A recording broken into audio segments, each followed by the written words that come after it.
Assalamualaikum warahmatullahi wabarakatuh. Audiobook kali ini yaitu tentang cara pemimpin besar menginspirasi orang untuk bertindak, karya Simon Sinek. Langsung saja simak pada bagian pertama, yaitu dunia yang tidak dimulai dengan pertanyaan mengapa. Bab 1. Berasumsi bahwa kita tahu.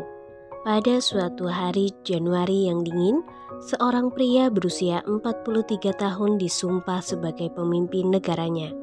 Di sisinya berdiri pendahulunya, seorang jenderal tersohor yang 15 tahun sebelumnya telah memimpin pasukan bersenjata bangsanya dalam perang yang menghasilkan kekalahan Jerman. Pemimpin belia ini dibesarkan di dalam iman Katolik Roma. Dia menghabiskan 5 jam berikutnya menonton parade yang diselenggarakan untuk menghormatinya dan terus terjaga untuk merayakan sampai pukul 3 pagi. Anda tahu siapa yang saya ceritakan, bukan? Hari itu 30 Januari 1933, saya sedang menceritakan Adolf Hitler dan bukan seperti dugaan banyak orang, John F. Kennedy. Intinya, kita ini membuat asumsi atau dugaan dasar. Kita membuat asumsi tentang dunia di sekitar kita berdasarkan informasi yang terkadang tidak lengkap atau palsu. Dalam contoh ini, informasi yang saya berikan tidaklah lengkap. Banyak dari Anda yang yakin bahwa saya sedang menceritakan John F. Kennedy sampai saya menambah satu perinci kecil, tanggal. Ini penting karena perilaku kita dipengaruhi oleh asumsi kita atau apa yang kita anggap sebagai kebenaran. Kita membuat keputusan berdasarkan apa yang kita pikir kita tahu. Belum lama berselang ketika sebagian besar orang percaya bahwa bumi ini datar. Asumsi kebenaran ini mempengaruhi perilaku. Selama periode ini hanya sedikit sekali penjelajahan yang dilakukan. Orang takut bahwa jika mereka pergi terlalu jauh, mereka akan jatuh dari tepian bumi.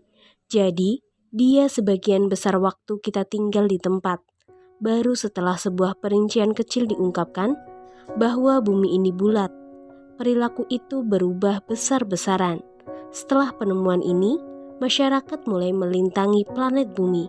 Rute perdagangan diciptakan, rempah-rempah diperdagangkan, ide-ide baru, misalnya matematika, saling dibagikan di antara masyarakat yang saling melepas segala macam inovasi dan kemajuan. Koreksi dari satu asumsi kecil yang keliru telah menggerakkan seluruh ras manusia untuk maju. Sekarang, pertimbangkan bagaimana organisasi terbentuk dan bagaimana keputusan dibuat. Apakah kita benar-benar tahu mengapa beberapa organisasi sukses dan beberapa lainnya tidak? Atau apakah kita hanya berasumsi? Terlepas dari apapun rumus sukses kita, mencapai harga saham tertentu, menghasilkan uang dalam jumlah tertentu, memenuhi suatu tujuan pendapatan atau laba, mendapatkan promosi besar, memulai perusahaan kita sendiri, memberi makan orang miskin, menenangkan jabatan politik, cara kita mencapai tujuan sebenarnya sangat serupa. Beberapa dari kita nekat melakukannya begitu saja, tetapi sebagian besar dari kita setidaknya berusaha mengumpulkan sejumlah data agar kita dapat membuat keputusan berdasarkan informasi yang cukup. Terkadang, proses pengumpulan data ini bersifat resmi, misalnya melakukan jejak pendapatan atau riset pasar, dan terkadang tidak resmi, misalnya meminta nasihat kepada teman dan rekan atau melihat kembali pengalaman pribadi untuk mendapatkan beberapa sudut pandang. Terlepas dari proses atau tujuannya, kita semua ingin membuat keputusan berdasarkan informasi yang cukup. Yang lebih penting, kita semua ingin membuat keputusan yang benar. Seperti yang kita semua ketahui, tidak semua keputusan ternyata adalah keputusan yang benar. Terlepas dari besarnya data yang telah kita kumpulkan, terkadang dampak dari keputusan yang salah ini sangat kecil dan terkadang bisa menimbulkan bencana. Apapun hasilnya, kita membuat keputusan berdasarkan suatu persepsi tentang dunia yang mungkin sebenarnya tidak terlalu akurat. Sama seperti banyak orang yang yakin bahwa saya sedang menceritakan John F. Kennedy di awal bagian ini. Anda yakin bahwa Anda benar. Mungkin Anda bahkan berani bertaruh. Suatu perilaku yang berdasarkan asumsi, Anda begitu yakin sampai saya memberi perincian kecil tentang tanggal itu. Bukan saja keputusan buruk yang dibuat berdasarkan asumsi keliru. Terkadang ketika segalanya berjalan dengan baik, kita pikir kita tahu apa sebabnya. Tetapi benarkah demikian? Hasil yang sejalan dengan apa yang kita inginkan tidaklah berarti bisa diulang berkali-kali. Saya mempunyai seorang teman yang menanam sebagian uang di saham. Manakala dia sukses, itu karena kecerdasannya dan kemampuannya memilih saham yang tepat. Setidaknya menurut dia, tetapi ketika merugi dia selalu menyalahkan pasar. Saya tidak punya masalah dengan kedua logika ini, tetapi sukses dan gagalnya terkait dengan memahan dan kebuatannya atau dengan nasib baik dan nasib buruknya. Tetapi tidak bisa dikaitkan pada keduanya sekaligus. Jadi, bagaimana kita menjamin bahwa semua keputusan kita akan menghasilkan hasil terbaik untuk alasan-alasan yang sepenuhnya berada di dalam kendali kita? Menurut logika, kuncinya adalah lebih banyak informasi dan data. Itulah tepatnya yang kita lakukan. Kita membaca buku, menghadiri konferensi, mendengar podcast, dan bertanya kepada teman dan rekan semuanya dengan tujuan menemukan lebih banyak data agar kita bisa mengetahui apa yang perlu dilakukan atau bagaimana harus bertindak. Misalnya, kita semua pernah berada dalam situasi ketika kita memiliki semua data dan dapat banyak nasihat yang bagus tetapi segalanya masih tidak berjalan dengan baik. Atau mungkin dampaknya hanya sekilas, atau terjadi sesuatu yang tidak bisa kita ramalkan. Catatan kecil untuk Anda semuanya yang dapat menebak Adolf Hitler di awal bagian ini. Saya memberi perincian yang sama untuk Hitler dan John F. Kennedy. Jadi bisa saja keduanya benar. Kita harus berhati-hati dengan apa yang kita pikir kita tahu. Seperti yang Anda lihat, asumsi bahkan ketika didasarkan pada riset yang baik bisa membuat kita tersesat. Secara naluriah kita mengerti ini. Kita mengerti bahwa bahkan dengan segunung data dan nasihat yang baik, jika segalanya tidak berjalan seperti yang diharapkan, mungkin itu disebabkan karena kita melewatkan satu perincian yang terkadang sangat kecil tetapi sangat penting. Pada kasus seperti ini, kita kembali ke semua data kita, mungkin mencari data baru dan mencari tahu apa yang harus dilakukan dan keseluruhan proses dimulai kembali. Tetapi lebih banyak data keseluruhan tertentu menolong, terutama jika seluruh proses itu digerakkan atas dasar asumsi yang salah.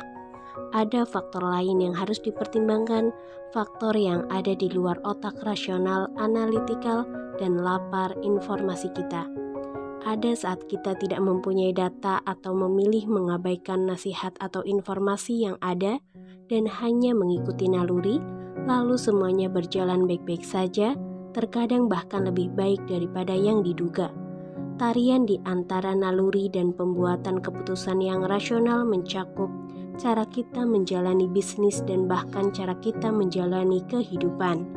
Kita bisa terus mengiris dan membelah semua pilihan dari segala arah, tetapi di penghujung semua nasihat yang baik dan bukti yang meyakinkan, kita kembali ke titik awal. Bagaimana cara menjelaskan atau memutuskan suatu alur tindakan yang menghasilkan efek yang diinginkan yang bisa diulang. Bagaimana kita bisa memiliki ramalan yang tidak bisa meleset? Ada sebuah kisah indah tentang sekelompok eksekutif mobil Amerika yang pergi ke Jepang untuk melihat perakitan mobil di sana. Di penghujung alur perakitan, pintu mobil dipasang di engsel sama seperti di Amerika, tetapi ada sesuatu yang hilang. Di Amerika Serikat, seorang pekerja perakitan akan mengambil palu karet dan mengetuk tepian pintu untuk memastikan pintu terpasang dengan tepat. Di Jepang, tidak ada pekerjaan seperti itu. Bingung, seorang eksekutif bertanya kapan mereka memastikan bahwa pintu itu akan terpasang dengan tepat. Pemandu Jepang mereka menatap mereka dan tersenyum malu. Kami memastikan pintu itu pas ketika kami merancangnya. Di perakitan mobil Jepang, mereka tidak memeriksa masalah dan mengumpulkan data untuk mencari jalan keluar yang baik. Mereka merekayasa hasil yang diinginkan sejak awal. Jika mereka tidak mencapai hasil yang diinginkan, mereka mengerti itu disebabkan oleh keputusan yang mereka buat di awal proses. Pada akhirnya, pintu-pintu mobil yang dibuat di Amerika dan Jepang sama-sama tampak pas ketika mobil itu bergulir keluar dari alur perakitan. Hanya saja, orang Jepang tidak perlu mempekerjakan seseorang untuk memalu pintu. Mereka juga tidak perlu membeli palu karet. Yang lebih penting, pintu mobil Jepang mungkin lebih awet dan memiliki struktur yang lebih kokoh di saat kecelakaan. Semua ini hanya disebabkan karena sejak awal mereka telah memastikan bahwa pintu itu akan pas. Apa yang dilakukan oleh pembuat mobil Amerika dengan palu karetnya adalah perlambangan dari bagaimana begitu banyak orang dan organisasi memimpin. Ketika menghadapi hasil yang tidak sesuai dengan rencana, digunakanlah serangkaian strategi yang efektif untuk jangka pendek sampai dicapai hasil yang diinginkan. Tetapi, apakah solusi itu secara struktur berdasar? Begitu banyak organisasi bekerja mengejar tujuan jangka pendek yang kasat mata dan menggunakan palu karet. Untuk mencapainya, organisasi yang mencapai lebih banyak, yang meraup hasil lebih banyak dengan menggunakan lebih sedikit orang dan lebih sedikit sumber daya, yang sangat berpengaruh justru membangun produk dan perusahaan, dan bahkan merekrut orang yang benar-benar selaras dengan niat awal mereka. Walaupun hasil akhirnya bisa tampak sama, para pemimpin yang hebat memahami nilai-nilai di dalam hal yang tidak bisa kita lihat.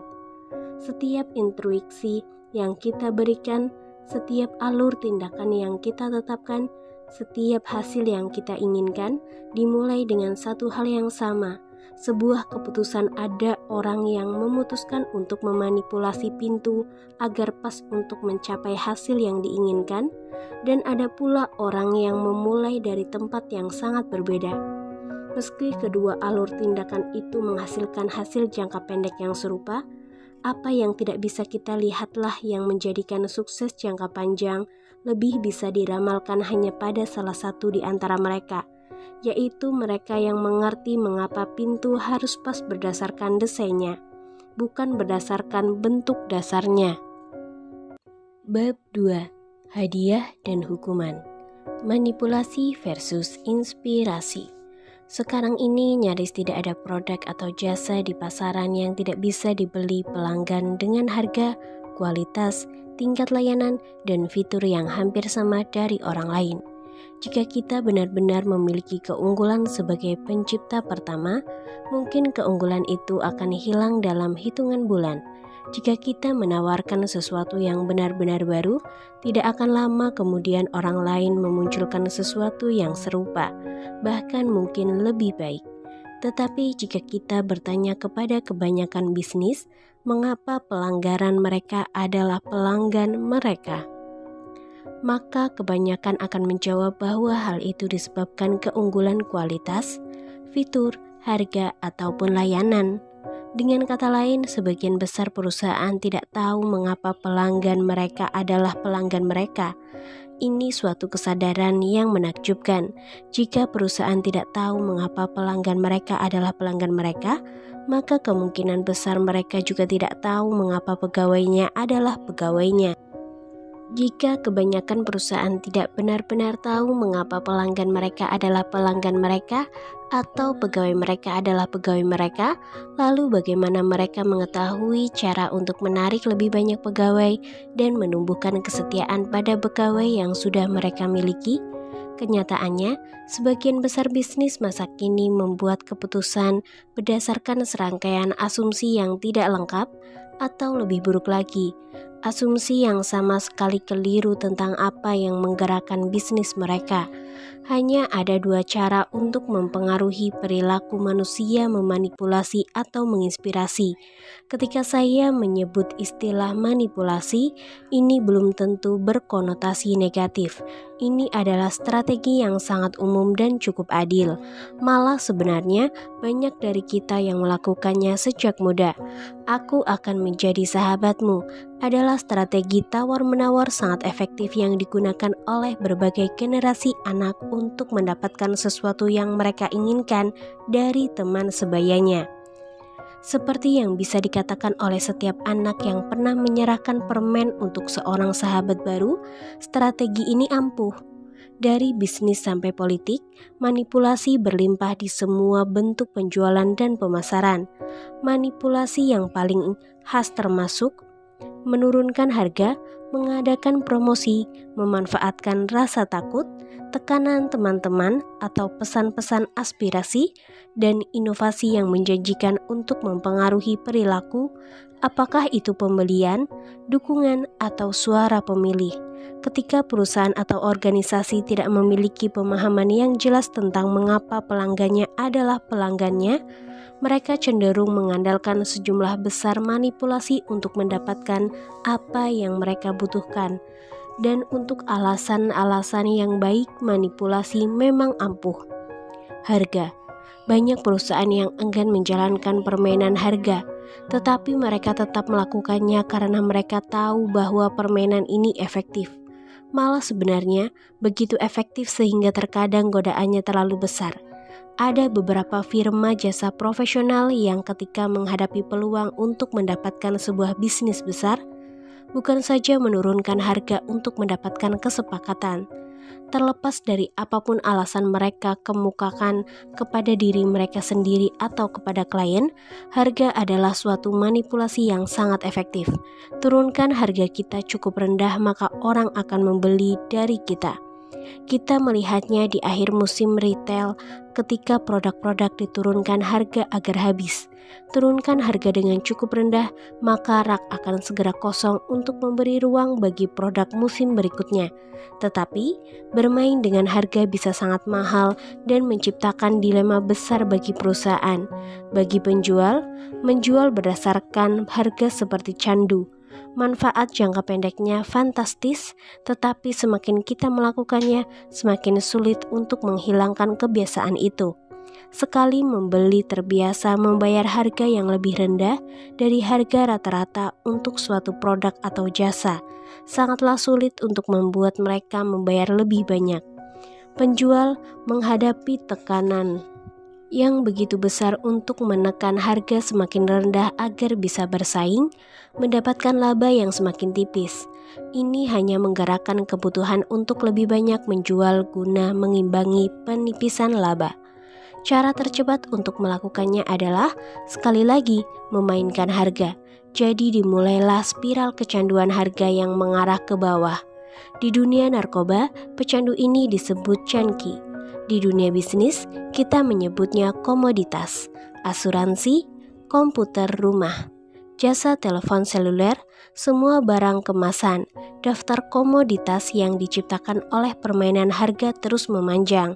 Di hampir setiap situasi, perusahaan yang dipaksa memperlakukan produknya sebagai komoditas akan membebani dirinya sendiri. Saya tidak bisa mengatakan bahwa penurunan harga bukanlah cara yang sangat sah untuk menggerakkan bisnis. Tantangannya adalah bagaimana agar bisa tetap menguntungkan. Tampaknya Walmart adalah kekecualian dari aturan ini.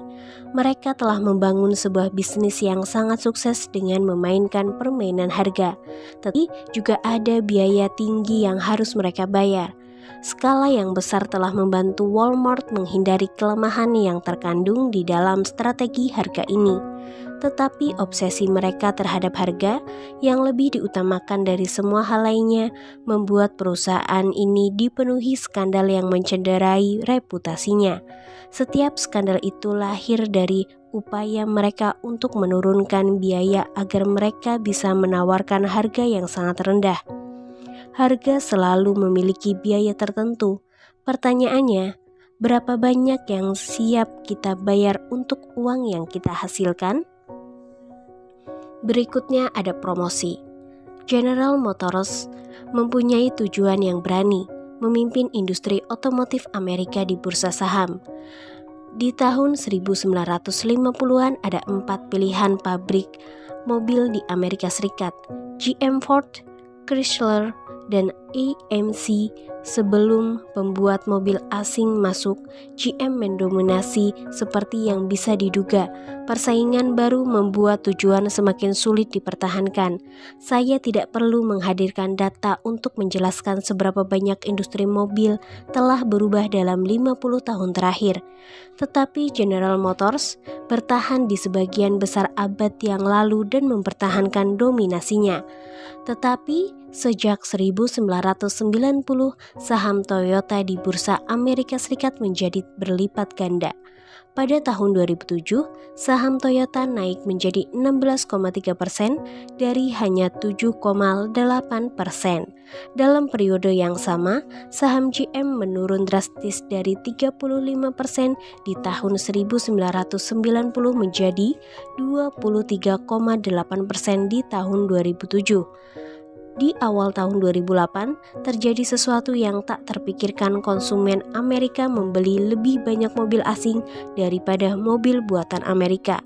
Sejak tahun 1990-an, menghadapi serangan persaingan dari Jepang, GM dan pabrikan mobil Amerika lainnya berusaha menawarkan imbalan yang bertujuan menahan penurunan saham mereka.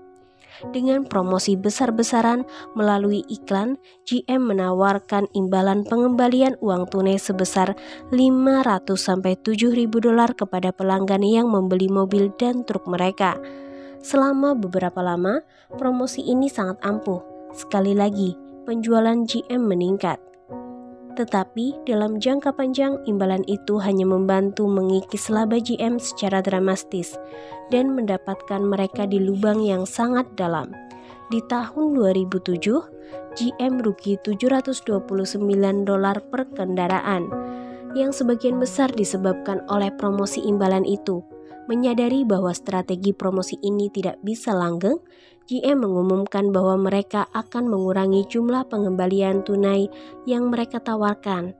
Dan bersamaan dengan pengurangan itu, penjualan mereka menurun. Tidak ada uang tunai, tidak ada pelanggan. Industri mobil telah berhasil menciptakan pecandu pengembalian pada pelanggannya, membangun pendapat bahwa harga penuh itu tidak pernah ada. Apakah itu beli satu dapat dua, atau ada mainan gratis di dalam? Promosi adalah manipulasi yang sudah begitu umum sehingga sering sekali kita lupa bahwa kita sedang dimanipulasi. Di lain waktu, ketika kita pergi ke pasar untuk membeli kamera digital, misalnya, perhatikan bagaimana kita membuat keputusan. Dengan mudah kita akan menemukan 2 atau 3 kamera dengan spesifikasi yang kita butuhkan. Ukuran, jumlah megapiksel, harga yang setara, nama merek yang baik. Tetapi mungkin ada satu yang memberi promosi, gratis tas atau gratis kartu memori, mengingat ciri dan keunggulan yang relatif secara terkadang sedikit tambahan ekstra itu yang bisa mengungkitkan timbangan. Di dunia bisnis, dengan bisnis promosi disebut tambahan nilai, tetapi prinsipnya sama. Memberi sesuatu dengan gratis untuk mengurangi risiko agar seseorang mau berbisnis dengan kita. Seperti harga, promosi ini ampuh. Ciri manipulatif dari promosi juga sudah begitu mapan di dunia retail, sehingga mereka bahkan telah menamai salah satu prinsipnya. Mereka menyebutnya Brickcake. Brickcake mengukur presentasi pelanggan yang gagal memanfaatkan suatu promosi dan akhirnya malah membayar harga penuh untuk produk itu. Khasnya, ini terjadi ketika pembeli tidak bersedia melakukan langkah yang perlu dilakukan untuk mengklaim potongan harga. Sebuah proses yang sengaja diperumit atau tidak nyaman untuk meningkatkan kemungkinan kesalahan atau ketidakaktifan agar angka Brickcake itu bisa naik. Bagi bisnis, manfaat jangka pendek dari potongan harga dan manipulasi lainnya sangatlah jelas. Potongan harga merayu untuk membayar harga penuh suatu produk yang sedang mereka pertimbangkan untuk dibeli hanya karena ada kemungkinan pengembalian sebagian dari pembayaran itu. Tetapi hampir 40% pelanggan itu tidak pernah mendapatkan harga yang lebih rendah seperti yang mereka bayangkan. Boleh saja kita menyebutnya sebagai pajak tidak sah, tetapi peritel mengandalkannya. Para regulator telah berusaha mengelola industri potongan harga ini, tetapi tidak terlalu berhasil. Proses potongan harga ini tetap rumit dan itu berarti uang gratis untuk penjual. Inilah manipulasi tingkat tinggi, tanpa biaya. Rasa takut. Jika seseorang menodong bank dengan pisang yang ada di sakunya, dia akan dituduh melakukan perampokan bank. Jelas tidak ada bahaya korban yang tertembak, tetapi yang dipertimbangkan oleh hukum adalah kepercayaan bahwa perampok itu benar-benar memiliki pistol. Alasannya sangat bisa dibenarkan. Mengetahui dengan baik bahwa rasa takut akan memotivasi korban untuk memenuhi tuntutannya. Perampok melakukan tindakan untuk membuat korbannya takut, tidak bisa dibantah bahwa rasa takut, apakah itu nyata atau dibayangkan, adalah bentuk manipulasi yang paling berdaya. Sebagai manipulator yang sangat berdaya, rasa takut sering digunakan untuk tujuan yang tidak terlalu jahat. Kita menggunakannya untuk membesarkan anak-anak. Kita menggunakannya untuk memotivasi orang mematuhi kode etik. Rasa takut selalu digunakan di iklan layanan masyarakat, misalnya dalam menganjurkan keamanan anak atau kesadaran akan AIDS, atau perlunya menggunakan sabuk pengaman. Setiap orang yang pernah menonton televisi di tahun 1980-an sudah mendapatkan iklan anti obat terlarang dalam dosis yang sangat besar, termasuk satu iklan layanan masyarakat yang sangat sering ditiru dari program pemerintah federal untuk melawan penggunaan obat terlarang pada remaja. "Ini otakmu," kata suara seorang pria saat dia mengacungkan sebutir telur yang putih bersih. Lalu dia memecah telur itu di atas wajan berisi minyak panas yang bergolak. "Ini otakmu ketika menggunakan obat?" Ada pertanyaan. Jika ada orang yang pernah menjual sesuatu kepada kita disertai peringatan untuk takut pada akibatnya jika kita tidak membelinya, maka itu seperti menodongkan pistol ke kepala agar kita mau melihat manfaat dari memilih produknya daripada produk orang lain. Mungkin pistol itu hanya pisang, namun itu cara yang ampuh. Aspirasi. Berhenti merokok adalah hal termudah yang pernah saya lakukan, kata Mark Twain. Sudah ratusan kali saya melakukannya. Jika rasa takut memotivasi kita untuk menjauh dari sesuatu yang mengerikan, pesan-pesan aspirasi menggerakkan kita kepada sesuatu yang diinginkan. Para pemasar sering bicara tentang pentingnya tindakan menjual yang aspiratif, menawarkan sesuatu yang ingin dicapai oleh calon pembeli, serta memudahkan untuk mencapai apa yang pembeli inginkan dengan produk atau jasa yang mereka jual. 6 langkah menuju hidup yang lebih bahagia. Latih otot perut Anda untuk mencapai ukuran baju yang Anda inginkan. Dalam 6 minggu Anda bisa menjadi kaya.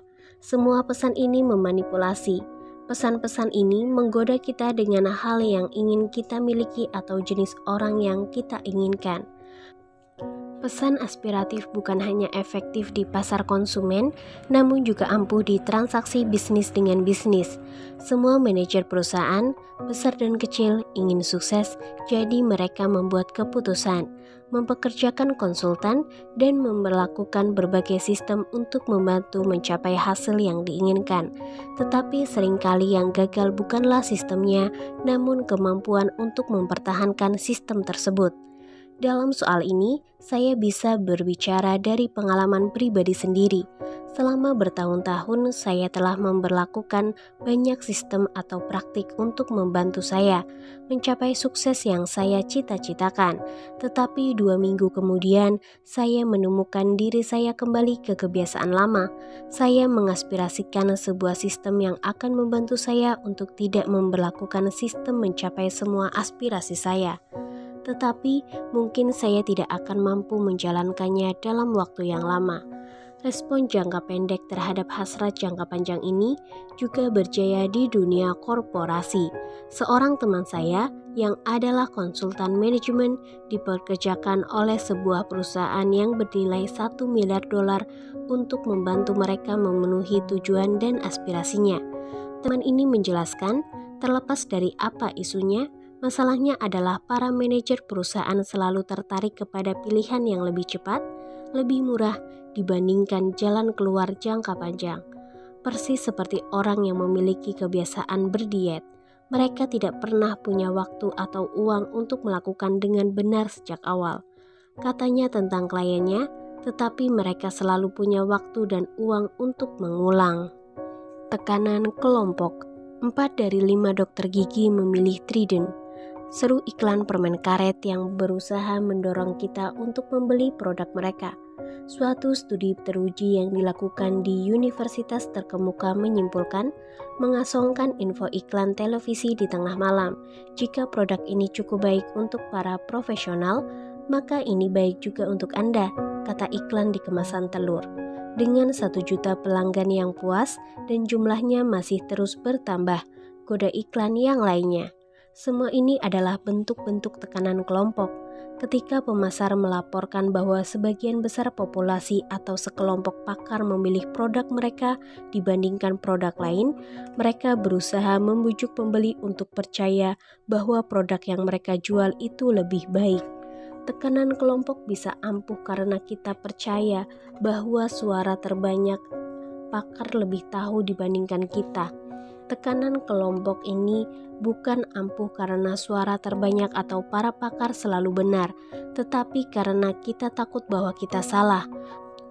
Kebaruan alias inovasi. Dengan inovasi besar pada desain dan rekayasa, telah menciptakan berbagai hal pertama pada telepon. Kata sebuah pengumuman untuk media di tahun 2004 yang mengumumkan peluncuran produk terbaru dari pabrikan telepon seluler itu ke dalam pasar telepon seluler yang memiliki persaingan yang sangat tinggi.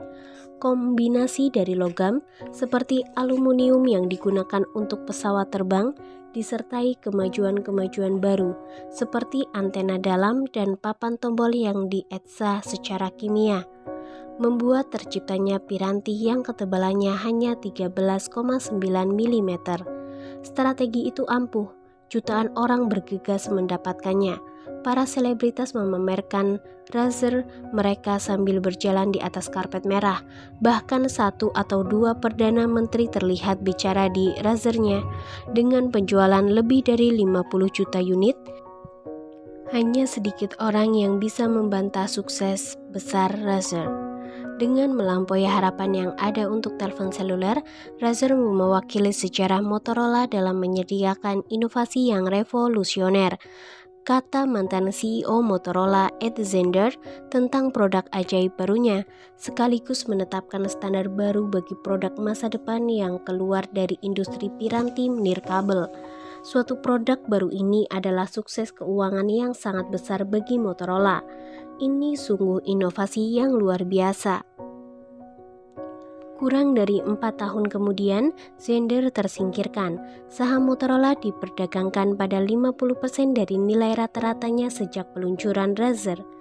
Pesaing Motorola dengan mudah melampaui ciri-ciri serta fungsionalitas Razr dengan telepon-telepon baru yang sama inovatifnya. Sekali lagi, Motorola kembali ke pabrik telepon seluler biasa yang berjuang merebutkan bagiannya. Seperti banyak perusahaan sebelumnya, perusahaan ini menyalahartikan inovasi dengan kebaruan. Harga yang kita bayar untuk uang yang kita hasilkan. Saya tidak bisa membantah bahwa manipulasi itu ampuh. Setiap metodenya memang membantu mempengaruhi perilaku dan bisa membantu perusahaan untuk menjadi cukup sukses. Tetapi, ada harga yang harus dibayar untuk semua itu. Tidak satupun metode manipulasi yang menumbuhkan kesetiaan. Dengan berjalannya waktu, harga yang harus dibayar itu semakin tinggi, sementara imbalannya hanya berjangka pendek. Semua metode itu meningkatkan kadar stres pada pembelian maupun penjual. Jika kita benar-benar berkantong tebal atau kita hanya mengejar imbalan jangka pendek tanpa memikirkan jangka panjang, maka strategi dan taktik ini akan sempurna. Di luar dua bisnis, manipulasi adalah norma yang umum di dunia politik masa kini. Sama seperti manipulasi dapat mendorong penjualan tetapi tidak menciptakan kesetiaan.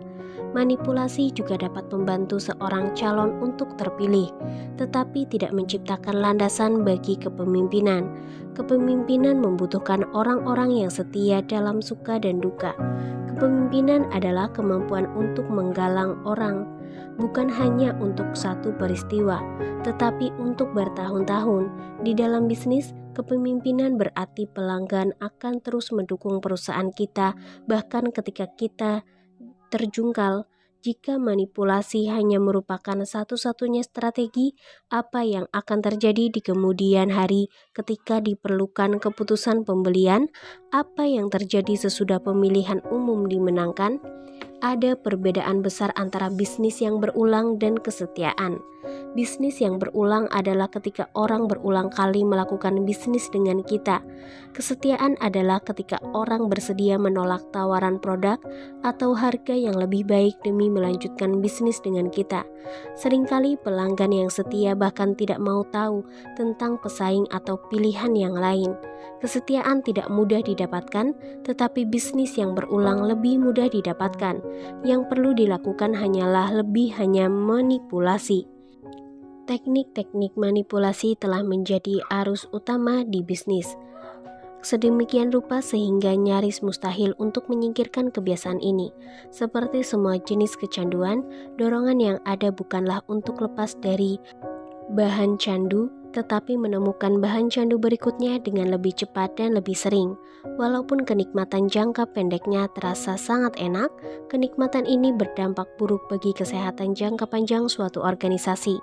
Karena kecanduan pada hasil jangka pendek, sebagian besar bisnis masa kini telah menjadi serangkaian kenikmatan dari perbaikan cepat singkat. Taktik-taktik jangka pendek ini telah menjadi begitu canggih sehingga sekarang ini telah berkembang suatu ekonomi yang khusus untuk melayani manipulasi, lengkap dengan angka statistik dan ilmu pengetahuan yang semu. Misalnya perusahaan pemasaran langsung menawarkan kalkulasi tentang kata-kata mana yang akan meraih hasil terbaik pada setiap surat iklan yang mereka kirim. Manipulasi menjurus ke transaksi, bukan ke kesetiaan. Ketika Douglas Fairstein dan Michelle Moran memulai perusahaannya, mereka ingin menjadi yang terbaik di dalam industrinya.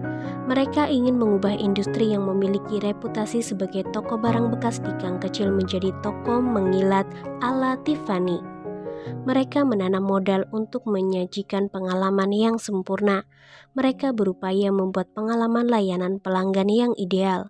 Keduanya adalah wirausahawan sukses dan tahu pentingnya membangun merek dan pengalaman pelanggan yang kuat. Mereka menghabiskan banyak uang untuk mencapai keseimbangan yang tepat, memastikan bahwa fitur mereka tersampaikan dengan melalui iklan respon langsung di berbagai stasiun televisi kabel lokal dan nasional. Lebih baik daripada yang lain, kata mereka. Mereka benar, tetapi investasi mereka tidak berbuah seperti yang diharapkan. Beberapa bulan kemudian, Fairstein dan Moran mendapatkan penemuan yang penting. Hampir semua pelanggan mereka hanya satu kali berbisnis dengan mereka. Mereka memiliki bisnis transaksi, tetapi mereka berusaha menjadikannya lebih dari itu. Jadi, mereka berhenti berusaha membuat layanan mereka lebih baik dari yang lain. Hanya berusaha untuk sekedar baik. Mengingat sebagian besar orang tidak akan menjadi pelanggan yang berulang, maka pelanggan tidak akan melakukan perbandingan dengan penyedia jasa lainnya. Jadi, mereka hanya perlu menggerakkan keputusan pembelian dan pengalaman yang cukup menyenangkan sehingga si pengguna jasa akan merekomendasikannya lagi kepada teman yang lainnya. Tidak perlu lebih dari itu. Begitu pemilik Michael Develop sadar bahwa mereka tidak perlu berinvestasi untuk hal-hal yang membangun kesetiaan jika sebenarnya mereka hanya ingin menggerakkan transaksi. Bisnis mereka pun menjadi jauh lebih efisien dan lebih menguntungkan. Untuk transaksi yang terjadi rata-rata satu kali saja, taktik hadiah dan hukuman adalah cara terbaik untuk mendapatkan perilaku yang diinginkan. Ketika polisi menawarkan hadiah, mereka tidak berusaha membangun relasi dengan saksi atau pelapor. Itu hanya satu transaksi tunggal. Ketika kita kehilangan anak kucing dan menawarkan hadiah untuk orang yang bisa mengembalikannya, kita tidak perlu memiliki relasi yang langgeng dengan orang yang mengembalikan kucing kita. Kita hanya menginginkan kucing kita kembali. Manipulasi adalah strategi yang sangat sah untuk menggerakkan transaksi atau untuk perilaku yang diperlukan satu kali saja, atau pada kejadian yang langka. Hadiah yang digunakan oleh polisi dirancang untuk memberi imbalan kepada saksi guna menghadirkan bukti yang bisa menjurus ke penangkapan. Seperti setiap promosi, manipulasi akan ampuh jika imbalan dirasakan cukup tinggi untuk melunakkan risikonya. Hanya karena strategi itu ampuh, bukan berarti strategi itu benar. Bahaya dari manipulasi adalah karena strategi ini ampuh. Karena ampuh, manipulasi telah menjadi norma, dipraktikkan oleh sebagian besar perusahaan dan organisasi, terlepas dari besar kecil atau jenis industrinya. Kenyataan ini saja sudah menciptakan tekanan rekan sebaya yang bersifat sistemik. Ironinya sempurna, kita pelaku manipulasi telah dimanipulasi oleh sistem kita sendiri. Bersama setiap penurunan harga, promosi, pesan yang berbasis rasa takut atau aspirasi dan kebaruan yang kita gunakan untuk mencapai tujuan kita menemukan perusahaan, organisasi, dan sistem kita semakin melemah. Krisis ekonomi yang dimulai di tahun 2008 hanyalah salah satu contoh, walaupun ekstrim, dari apa yang bisa terjadi jika sebuah asumsi yang keliru diperbolehkan untuk berlangsung terlalu lama. Runtuhnya pasar perumahan yang dilanjutkan dengan runtuhnya industri perbankan disebabkan oleh keputusan yang dibuat oleh bank berdasarkan serangkaian manipulasi. Pegawai dimanipulasi dengan bonus, dan bonus ini mendorong pembuatan keputusan jangka pendek, terang-terangan mempermalukan orang yang berani berbicara, dan ini akan menghalangi keberanian orang untuk bicara berbeda secara bertanggung jawab. Kemudahan pinjaman mendorong pembeli rumah untuk membeli lebih banyak daripada yang mampu mereka bayar. Hanya sedikit sekali kesetiaan, semuanya hanyalah rangkaian keputusan transaksional, efektif tetapi dengan harga yang sangat mahal. Hanya sedikit orang yang bekerja untuk kebaikan keseluruhan. Mengapa mereka harus bekerja untuk kebaikan orang banyak? Tidak ada alasan jelas untuk melakukan hal itu. Tidak ada isu perjuangan atau kepercayaan yang lebih jauh dari kepuasan instan. Para bankir bukanlah orang pertama yang terhanyut oleh sukses mereka sendiri. Pabrikan mobil Amerika telah melakukan hal yang sama selama puluhan tahun. Manipulasi demi manipulasi keputusan jangka pendek dibangun di atas keputusan jangka pendek. Macet atau bahkan runtuh adalah satu-satunya kesimpulan yang logis jika manipulasi adalah pilihan tindakan yang utama. Kenyataannya, di dunia masa kini, manipulasi adalah norma, tetapi masih ada alternatif. Bagian 2. Sudut pandang alternatif. Bab 3. Lingkaran emas. Ada beberapa pemimpin yang memilih untuk memotivasi orang dengan menginspirasi, bukan dengan memanipulasi. Terlepas dari apakah itu perorangan atau organisasi, setiap pemimpin yang menginspirasi ini berpikir, bertindak, dan berkomunikasi dengan cara yang persis sama. Cara ini berkebalikan dengan cara yang kita semua lakukan. Disadari atau tidak, cara mereka melakukannya adalah dengan mengikuti sebuah pola yang muncul secara alami, yang saya sebut sebagai lingkaran emas. Konsep lingkaran emas diinspirasi oleh perbandingan emas, suatu relasi matematis sederhana yang telah menakjubkan para matematikawan, biologi, arsitek, seniman, musisi, dan naturis sejak awal sejarah. Mulai dari bangsa Mesir, Pythagoras, sampai Leonardo da Vinci, banyak orang yang telah melihat kepada perbandingan emas untuk menyediakan suatu rumus matematika bagi proporsi dan bahkan keindahan. Ini juga mendukung pendapat bahwa di alam terdapat lebih banyak keteraturan dibandingkan yang kita duga. misalnya kesimetrisan pada daun dan kesempurnaan geometris pada serpihan salju. Tetapi yang saya anggap paling menarik dari perbandingan emas adalah penerapannya di begitu banyak bidang.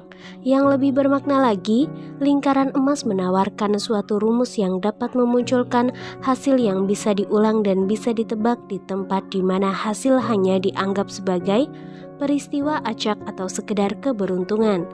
Bahkan ibu alam yang bagi kebanyakan orang adalah lambang dari ketidakmungkinan untuk ditebak, menunjukkan lebih banyak keteraturan dibandingkan yang kita duga semula. Seperti perbandingan emas yang menawarkan bukti keteraturan di alam yang tampaknya tidak teratur, lingkaran emas yang menemukan keteraturan dan kemampuan untuk ditebak pada perilaku manusia. Sederhananya, lingkaran emas membantu kita mengerti mengapa kita melakukan apa yang kita lakukan. Lingkaran emas menyediakan bukti yang membesarkan hati tentang berapa banyak lagi yang bisa kita capai jika kita mengingatkan diri untuk memulai segala sesuatu yang kita lakukan dengan pertama-tama bertanya, mengapa?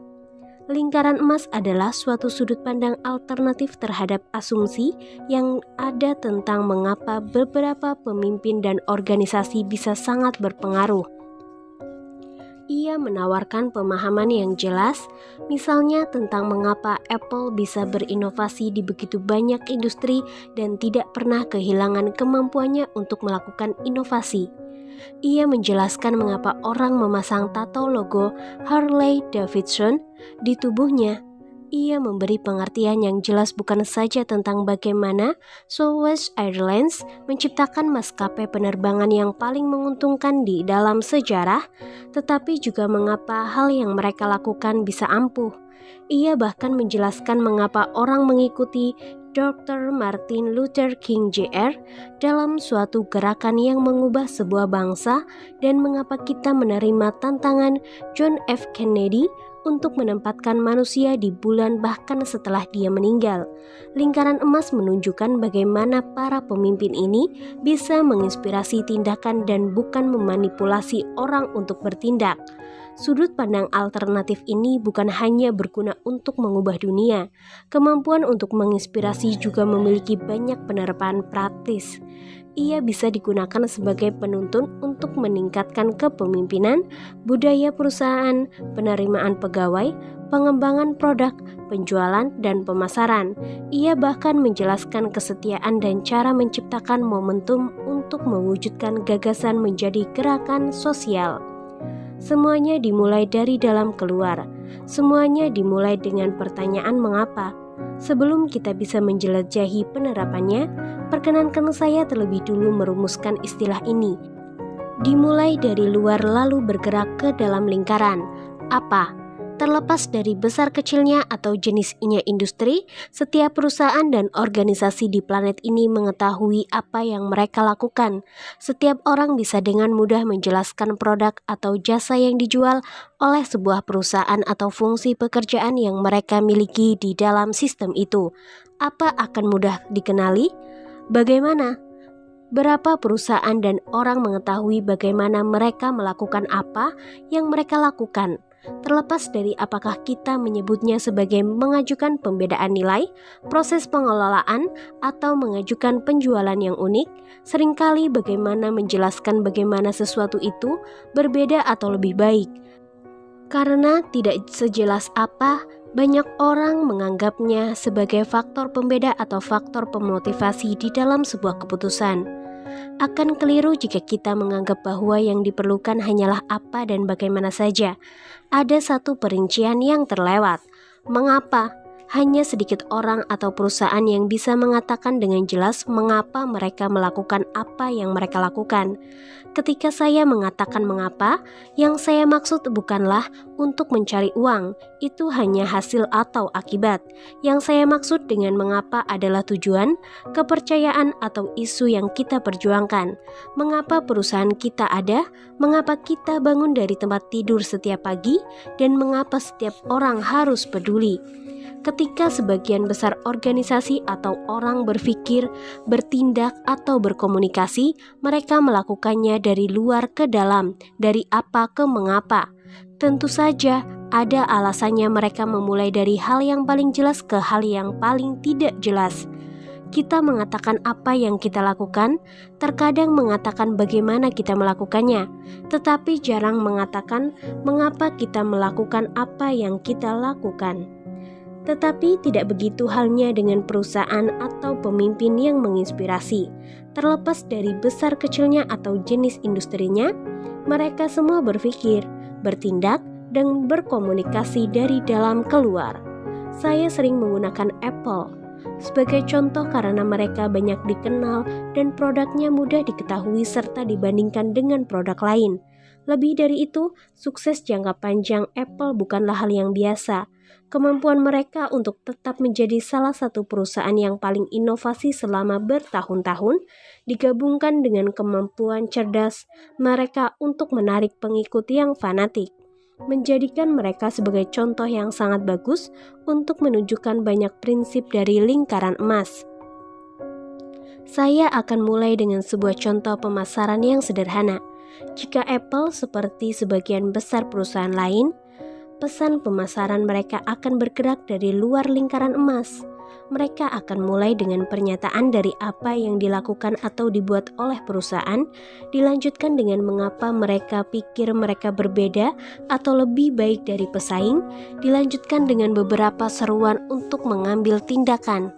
Dengan pesan seperti itu, perusahaan berharap mendapat imbalan perilaku, yang dalam hal ini perilaku membeli. Jika Apple seperti semua orang lain, maka pesan pemasarannya akan berbunyi seperti ini.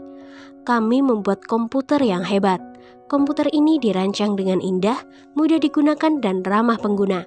Anda ingin membeli? Ini bukan tawaran penjualan yang menarik, tetapi itulah yang dilakukan oleh sebagian besar perusahaan. Ini adalah norma. Pertama-tama mereka memulai dengan apa yang mereka lakukan. Inilah mobil baru kami. Lalu mereka memberitahu bagaimana mereka melakukannya atau bagaimana mereka berbeda. Mobil ini mempunyai kursi kulit, irit bahan bakar, dan cicilan yang terjangkau. Lalu mereka menyerukan tindakan dan mengharapkan perilakuan pembelian. Kita melihat pola ini di pasar bisnis dengan konsumen maupun di lingkungan bisnis dengan bisnis. Inilah firma hukum kami. Para pengacara kami kuliah di universitas terbaik dan kami telah mewakili klien yang besar. Seolah kami, pola ini juga tumbuh subur di dunia politik. Ini calon kami. Inilah pandangannya tentang pajak dan imigrasi. Nah, dia berbeda bukan? Pilihlah dia. Pada setiap kasus ini, komunikasi diatur untuk meyakinkan adanya perbedaan atau nilai unggul. Tetapi bukan itu yang dilakukan oleh para pemimpin dan organisasi yang menginspirasi. Terlepas dari besar kecilnya atau jenis industrinya, mereka berpikir, bertindak, dan berkomunikasi dari dalam keluar. Mari kita lihat kembali contoh Apple dan menulis ulang contohnya pesan pemasaran itu dengan urutan komunikasi yang sebenarnya dilakukan oleh Apple. Kali ini contoh itu dimulai dengan mengapa. Dalam segala sesuatu yang kami lakukan, kami percaya ada tindakan menantang status quo. Kami percaya pada tindakan berpikir secara berbeda. Cara kami menantang status quo adalah menjadikan produk kami dirancang dengan indah, mudah digunakan, dan ramah pengguna. Dan kebetulan kami membuat komputer yang hebat. Anda ingin beli? Ini pesan yang sangat berbeda dan benar-benar terasa berbeda dari contoh pesan yang pertama. Kita lebih ingin membeli komputer dari Apple setelah membaca pesan versi kedua. Dan yang saya lakukan hanyalah membalik urutan informasi, tidak ada siasat, manipulasi, barang gratis, pesan a priori rasional, dan selebritas. Apple bukan sekedar membalik urutan informasi, pesan mereka dimulai dengan mengapa. Sebuah tujuan, kepercayaan, atau isu perjuangan yang tidak ada hubungannya dengan apa yang mereka lakukan. Apa yang mereka lakukan, produk yang mereka buat, dari komputer sampai barang elektronik kecil, tidak lagi menjadi alasan untuk membeli, tetapi hanya sebagai bukti kasat mata dari perjuangan dan tujuan mereka. Walaupun penting, desain dan infresh produk Apple yang ramah pengguna tidaklah cukup untuk menghasilkan kesetiaan pelanggannya yang menakjubkan. Unsur yang penting itu membantu mengkasatmatakan dan merasionalkan tujuan yang diperjuangkan oleh Apple. Perusahaan lain bisa memperkerjakan desainer terkemuka dan insinyur jenius dan menciptakan produk yang cantik, mudah digunakan dan meniru hal-hal yang dilakukan oleh Apple. Dan mereka bahkan bisa mencuri para pegawai Apple, tetapi hasilnya tidak akan sama. Tidaklah akan mempan untuk meniru apa yang dilakukan Apple atau bagaimana Apple melakukannya. Ada sesuatu yang lebih besar, sesuatu yang sulit untuk dijelaskan, dan nyaris mustahil untuk ditiru, yang menjadikan Apple berpengaruh begitu besar di pasar. Klaim tentang produk yang lebih baik dilengkapi dengan bukti yang rasional untuk mendukungnya akan dapat menciptakan hasrat dan bahkan memotivasi keputusan untuk membeli, tetapi tidak menciptakan kesetiaan. Jika seorang pelanggan merasa terinspirasi, bukan termanipulasi untuk membeli suatu produk, mereka akan bisa mengutarakan alasan dari mengapa mereka menganggap apa yang mereka beli itu lebih baik. Kualitas yang baik dan ciri-ciri tertentu memang penting, tetapi tidak cukup untuk menghasilkan kesetiaan fanatik yang bisa dihasilkan oleh sebagian besar pemimpin dan perusahaan yang menginspirasi. Isu perjuangan yang diwakili oleh perusahaan, merek, produk, atau oranglah yang menginspirasi kesetiaan. Bukan satu-satunya cara, hanya satu cara. Mengetahui mengapa bukanlah satu-satunya cara untuk sukses, tetapi satu-satunya cara untuk mempertahankan sukses yang langgeng dan memiliki perpaduan yang hebat antara inovasi dan kelenturan. Ketika mengapa menjadi buram akan semakin sulit mempertahankan pertumbuhan, kesetiaan, dan inspirasi yang pernah membantu menggerakkan sukses awal. Yang saya maksud dengan sulit adalah manipulasi, bukan inspirasi, langsung menjadi strategi pilihan untuk memotivasi perilaku. Ini memang efektif dalam jangka pendek, tetapi biasanya sangat mahal dalam jangka panjang. Mari kita pertimbangkan sebuah kasus klasik untuk sekolah bisnis tentang perusahaan kereta api. Di akhir tahun 1800-an, kereta api adalah perusahaan terbesar di Amerika. Setelah mencapai sukses yang monumental, bahkan mengubah pemandangan daratan Amerika, mereka berhenti mengingat peran penting mengapanya mereka malah terobsesi oleh apa yang mereka lakukan, bahwa mereka berada di bisnis kereta api. Penyempitan sudut pandang ini mempengaruhi pembuatan keputusan. Mereka menanam semua uang mereka di rel, penyeberangan kereta, dan mesin-mesin. Tetapi di awal abad ke-20 muncul sebuah teknologi baru, pesawat udara. Semua perusahaan kereta api itu akhirnya bangkrut. Bagaimana jika mereka merumuskan diri sebagai bisnis angkutan massal? Mungkin perilaku mereka akan berbeda. Mungkin mereka akan melihat peluang yang telah terlewatkan. Mungkin mereka akan memiliki semua maskapai penerbangan di masa kini. Perbandingan ini memunculkan pertanyaan tentang ketahanan hidup jangka panjang dari begitu banyak perusahaan lain yang telah merumuskan diri serta industri mereka berdasarkan apa yang mereka lakukan. Mereka telah begitu lama melakukannya dengan cara yang sama, sehingga kemampuan mereka untuk bersaing melawan teknologi baru atau melihat sudut pandang baru menjadi sebuah tugas yang sangat menakutkan. Kisah tentang perusahaan kereta api itu memiliki kesamaan dengan kasus industri musik yang telah kita bahas sebelumnya. Ini adalah sebuah industri lain yang tidak pandai menyesuaikan model bisnisnya agar selaras dengan perubahan perilaku yang didorong oleh teknologi baru. Tetapi industri lain yang model bisnisnya berubah di masa yang berbeda juga telah menunjukkan keretakan yang serupa. 3 contohnya adalah industri surat kabar, penerbitan, dan televisi. Ketiganya adalah perusahaan kereta api. Masa kini yang sedang bergumul untuk merumuskan nilai mereka sambil menonton pelangganannya beralih ke perusahaan-perusahaan industri lain yang lebih bisa melayani kebutuhan mereka yang telah berubah. Mungkin jika perusahaan musik memiliki pemahaman yang jelas tentang mengapa, mereka akan melihat peluang untuk menciptakan versi lain iTunes, alih-alih meninggalkannya dan kembali ke perusahaan komputer biasa. Pada semua kasus ini, kembali ke tujuan, Isu perjuangan atau kepercayaan awal akan membantu industri untuk menyesuaikan diri. Apa yang harus kita lakukan untuk bersaing?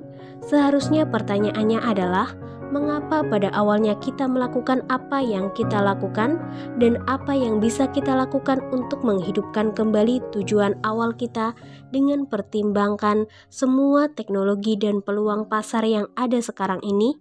Tetapi jangan begitu saja mempercayai kata-kata saya. Semua ini bukan pendapat saya.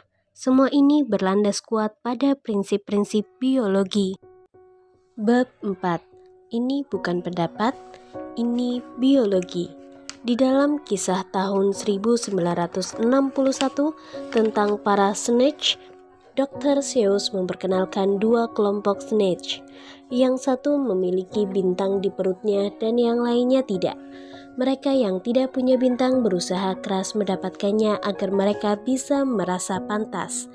Mereka bersedia berusaha keras dan membayar mahal hanya untuk merasa menjadi bagian dari kelompok. Tetapi hanya Sylvester Miss Monkey Miss Bean, pria yang mestinya bisa memasang bintang di perut, yang mendapatkan keuntungan dari hasrat para snatch untuk merasa pantas sebagai bagian dari kelompok. Seperti untuk banyak hal lain, Dr. Seuss lah yang paling bisa menjelaskan dengan baik. Para snatch ini menggambarkan kebutuhan yang paling mendasar pada manusia, kebutuhan untuk merasa menjadi bagian dari suatu kelompok.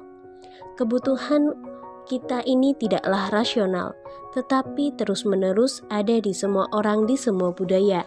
Ini adalah perasaan yang kita dapatkan ketika orang-orang di sekitar kita memiliki kesamaan nilai dan kepercayaan dengan kita. Ketika merasa menjadi bagian dari suatu kelompok, kita merasa terhubung dan aman. Sebagai manusia, kita mengidam-idamkan perasaan itu dan mencarinya. Terkadang, perasaan itu terjadi secara kebetulan. Kita tidak berteman dengan semua orang yang ada di kota kelahiran kita, tetapi kita pergi ke tempat lain lalu bertemu dengan seseorang yang berasal dari kota yang sama. Kita langsung merasa terhubung dengannya. Kita tidak berteman dengan semua orang di negara kita, tetapi ketika pergi ke luar negeri lalu bertemu dengan seseorang yang berasal dari negara yang sama, kita langsung merasa terhubung dengannya. Saya ingat akan perjalanan saya ke Australia. Pada suatu hari ketika sedang berada di dalam bus, saya mendengar aksen orang Amerika. Saya menoleh dan memulai perbincangan. Saya langsung merasa terhubung dengan mereka. Kami bisa bicara dalam bahasa yang sama, memahami slang yang sama. Sebagai orang asing di kota asing, untuk sesaat saya merasa menjadi bagian dari suatu kelompok, dan oleh karenanya saya lebih mempercayai orang asing yang ada di bus itu dibandingkan penumpang lainnya. Malah sebenarnya, di kemudian waktu kami menghabiskan waktu bersama. Terlepas dari kemana kita pergi, kita mempercayai orang yang bisa menangkap nilai atau kepercayaan yang sama. Hasrat kita untuk merasa sebagai bagian dari kelompok sangatlah kuat, sehingga kita mau berusaha keras, melakukan hal yang tidak rasional dan seringkali mengeluarkan uang untuk mendapatkan perasaan itu. Seperti snatch, kita ingin berada di sekitar orang dan organisasi yang seperti kita dan memiliki kepercayaan yang sama.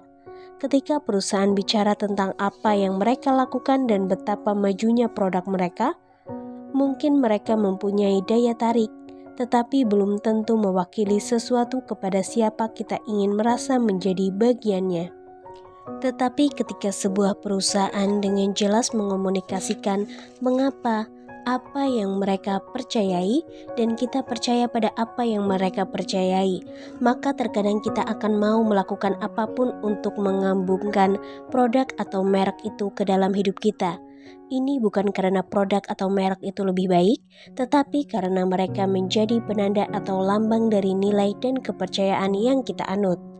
Produk dan merek itu membuat kita merasa menjadi bagian dari kelompok dan merasakan kekerabatan dengan orang lain yang membeli produk yang sama.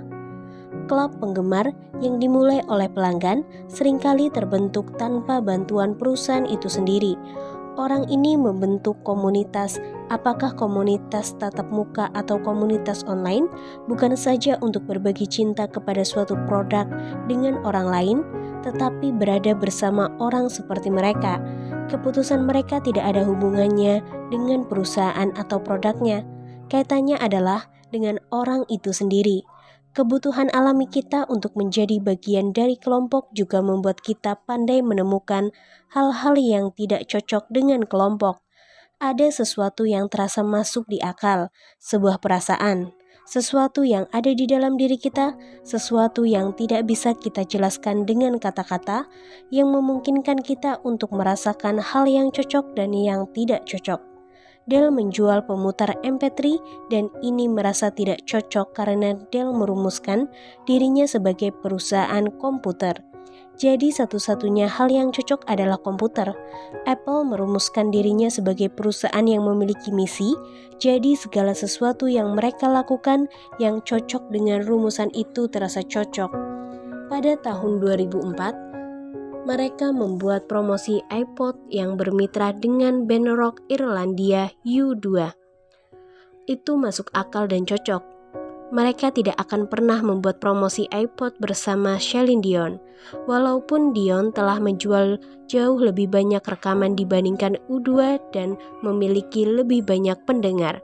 U2 Apple cocok karena mereka memiliki nilai dan kepercayaan yang sama. Keduanya menerabas batas. Tidak akan masuk akal jika Apple meluncurkan iPad bersama Celine Dion. Pendengar Dion mungkin sangat banyak, tetapi kemitraan itu tidak selaras. Kita tidak perlu melihat lebih jauh daripada iklan TV, aplikasi, I'm Mac and I'm busy. Untuk contoh yang sempurna dari siapa yang ingin dianggap teman oleh seorang pengguna Mac, dalam iklan itu, pengguna Mac adalah seorang pria muda selalu mengenakan celana jeans dan the street. Selalu rileks dan memiliki selera humor yang mengolok-olok. Sistem dan PC seperti yang dirumuskan oleh Apple mengenakan celana jeans, setelan jas, usianya lebih tua, agak membosankan. Untuk cocok dengan Mac, kita harus menjadi seperti Mac. Microsoft merespon Apple dengan kampanye I'm a PC yang menggambarkan orang-orang dari segala jenis kehidupan yang memperkenalkan dirinya sebagai PC. Microsoft melibatkan lebih banyak orang di dalam iklannya, guru, ilmuwan, musisi, dan anak-anak. Seperti yang bisa diduga orang dari perusahaan yang memasok 95% sistem operasi komputer untuk menjadi bagian dari kelompok itu. Kita harus menjadi seperti semua orang lain.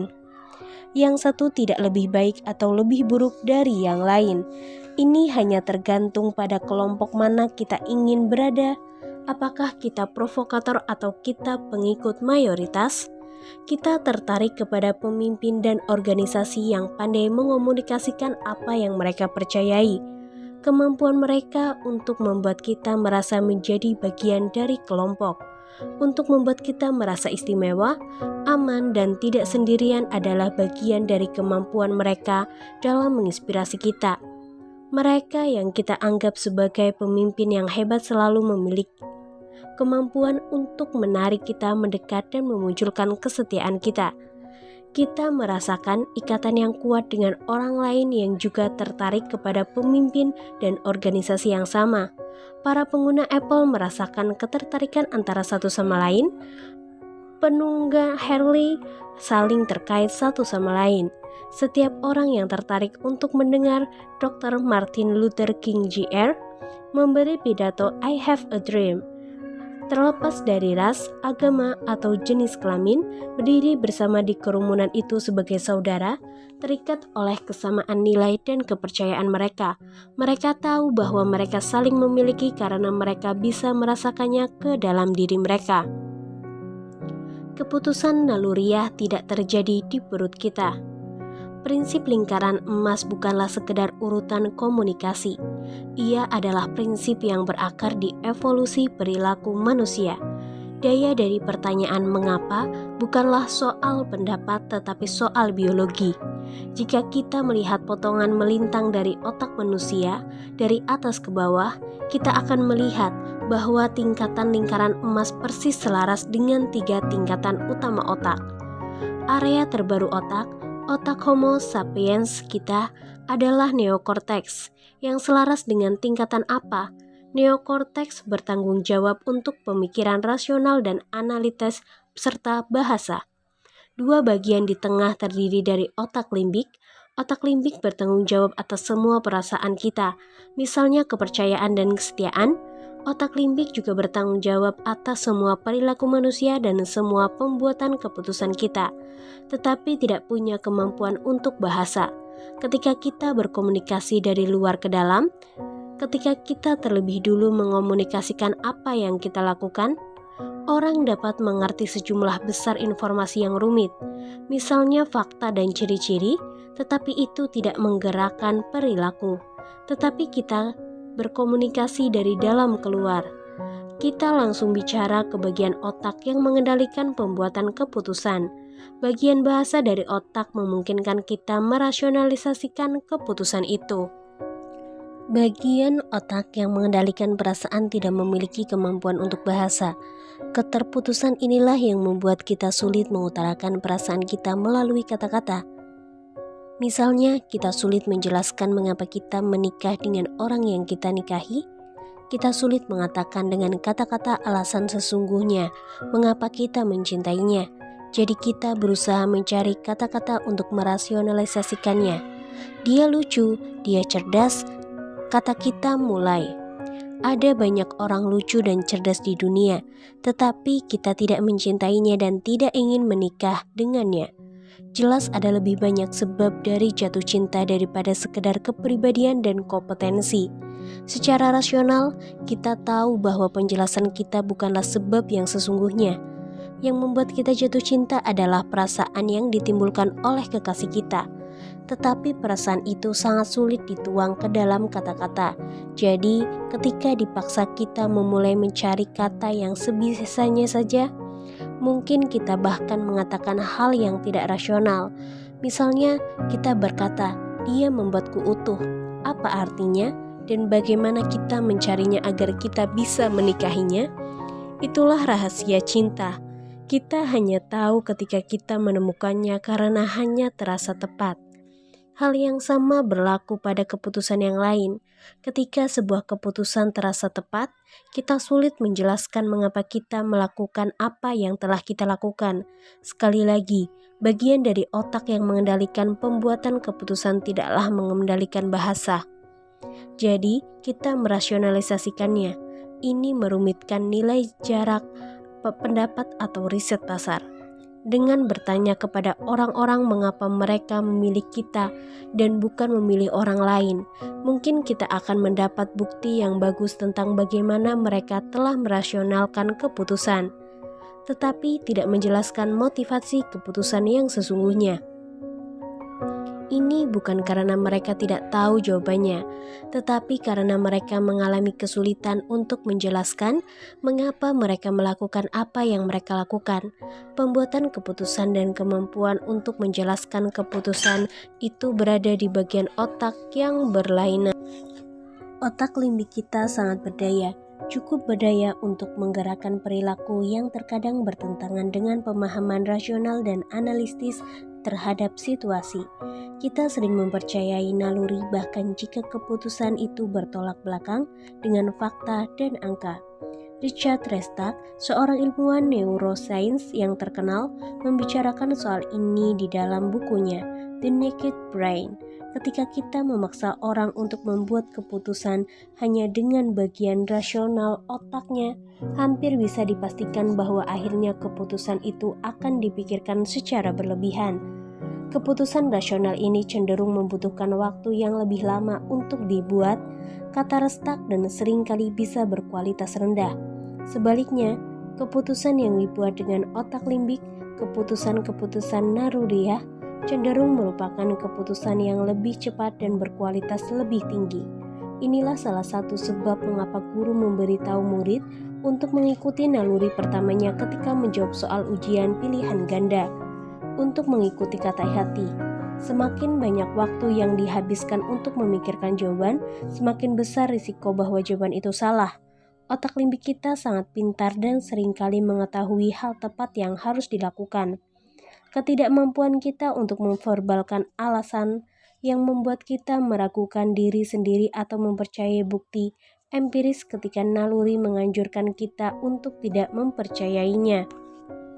Yang tidak bisa kita lihatlah yang penting.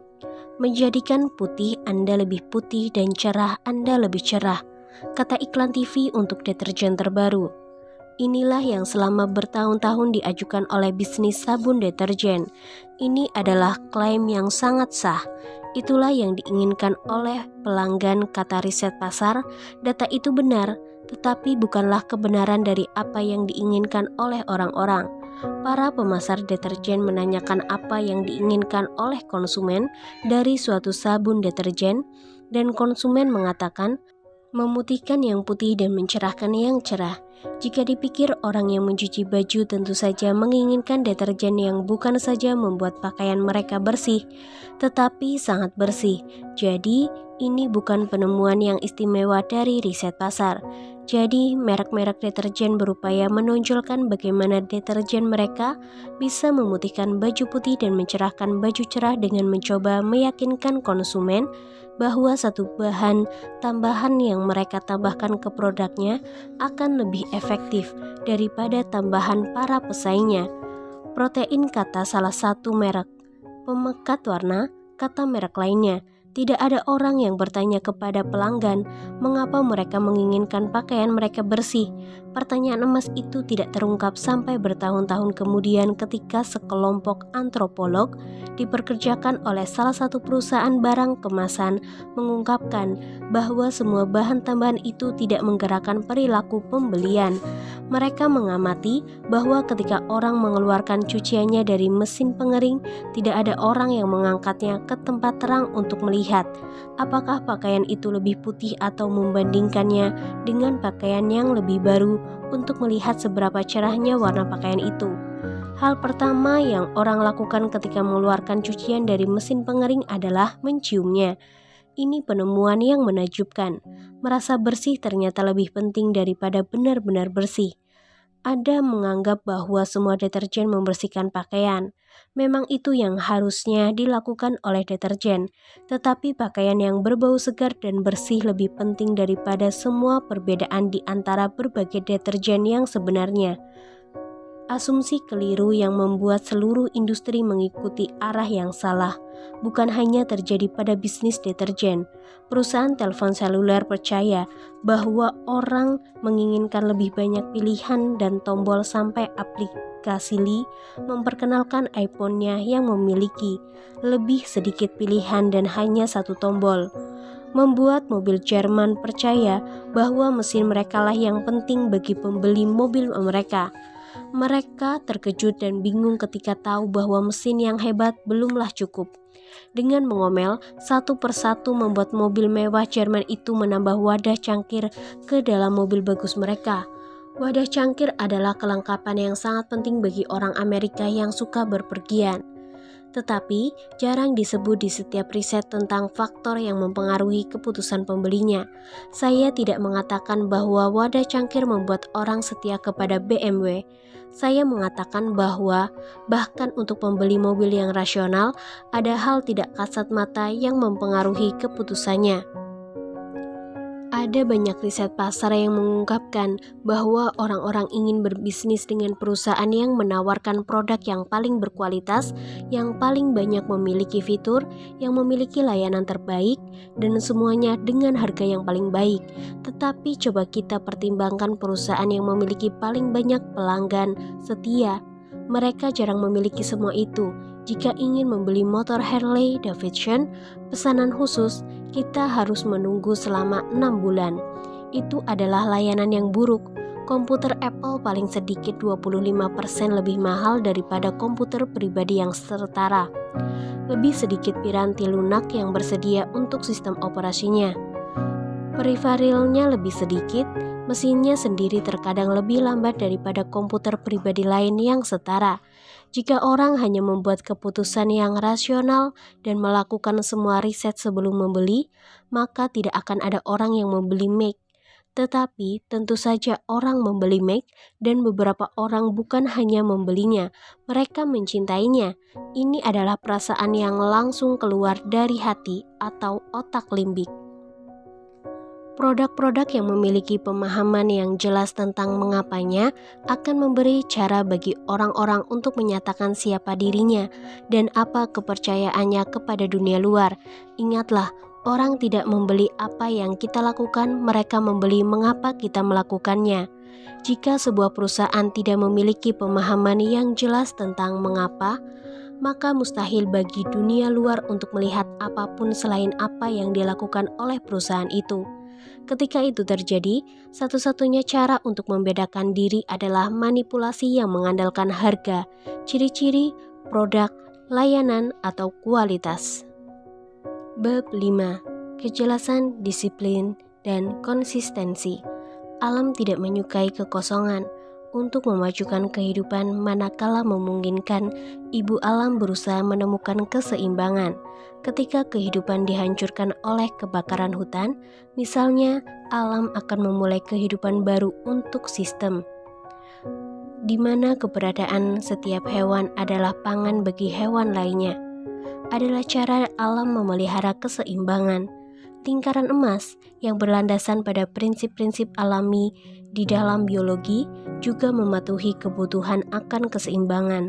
Seperti yang telah saya bahas, ketika tidak ada mengapa, maka ketidakseimbangan muncul dan memanipulasi tumbuh subur. Ketika manipulasi tumbuh subur, ketidakpastian meningkat bagi pembeli, ketidakstabilan meningkat bagi penjual, dan stres meningkat bagi semua orang. Memulai dengan mengapa, barulah awal masih ada kepercayaan lain yang perlu dilakukan sebelum seseorang atau sesuatu organisasi mendapatkan hak atau kemampuan untuk menginspirasi. Agar lingkaran emas ampuh, setiap bagiannya harus seimbang dan dalam urutan yang benar. Kejelasan mengapa. Semuanya dimulai dengan kejelasan. Kita harus tahu mengapa kita melakukan apa yang kita lakukan. Jika orang-orang tidak membeli apa yang kita lakukan, berarti mereka membeli mengapa kita melakukannya. Jadi, jika kita tidak mengetahui mengapa jika melakukannya apa yang kita lakukan, bagaimana orang lain akan mengetahuinya? Jika pemimpin organisasi tidak bisa mengatakan dengan jelas mengapa organisasinya ada, selain produk atau jasanya, bagaimana dia berharap pegawainya mengetahui mengapa mereka harus datang ke tempat kerja? Jika politisi tidak dapat mengatakannya, mengapa dia ingin mendapatkan jabatan publik selain sekedar melayani rakyat? Bagaimana pemegang hak suara mengetahui siapa yang harus dipilih? Manipulasi dapat memotivasi hasil pemilihan umum, tetapi tidak membantu memilih siapa yang harus memimpin. Untuk bisa memimpin, haruslah ada orang yang bersedia mengikuti. Diperlukan orang-orang yang mempercayai sesuatu yang lebih besar daripada satu isu saja. Untuk bisa menginspirasi, seseorang harus mulai dengan kejelasan dari mengapa. Disiplin mengapa. Setelah mengetahui mengapa, kita melakukan apa yang kita lakukan. Pertanyaan berikutnya adalah bagaimana kita melakukannya. Bagaimana adalah nilai-nilai atau prinsip yang menuntun bagaimana kita mewujudkan isu perjuangan atau kepercayaan kita. Bagaimana kita melakukannya, segalanya akan terwujud dalam berbagai sistem dan proses di dalam suatu organisasi dan budaya. Dengan memahami bagaimana kita melakukan segalanya dan yang lebih penting memiliki disiplin untuk membuat organisasi dan semua pegawainya bertanggung jawab untuk prinsip-prinsip penuntun itu akan meningkatkan kemampuan organisasi untuk bekerja dengan kekuatan alaminya. Memahami bagaimana memberi kita kemampuan yang lebih besar, misalnya untuk mempekerjakan orang dan menemukan mitra yang akan tumbuh subur secara alami ketika bekerja dengan kita. Ironisnya, pertanyaan yang terpenting dengan jawaban yang paling sulit dipahami, mengapa kita melakukan apa yang kita lakukan, sebenarnya sangat sederhana dan efisien untuk ditemukan. Bagian yang tersulit adalah disiplin untuk tidak pernah membelok dari tujuan perjuangan untuk bertanggung jawab dalam melakukan bagaimana. Kita semakin mempersulitnya dengan mengingatkan nilai kita dengan menulisnya di dinding. Sebagai kata benda, misalnya integritas, kejujuran, inovasi, komunikasi. Tetapi kata benda adalah benda, ia tidak bisa bertindak. Kita tidak bisa membangun sistem atau mengembangkan imbalan dari benda-benda. Nyaris mustahil meminta orang bertanggung jawab terhadap kata benda. Tolong lebih banyak inovasi hari ini. Jika kita harus menulis kejujuran di dinding untuk mengingatkan kita, maka mungkin kita akan mendapat masalah yang lebih besar lagi. Agar bisa efektif, nilai-nilai atau prinsip penuntun harus diutarakan sebagai kata kerja, bukan integritas.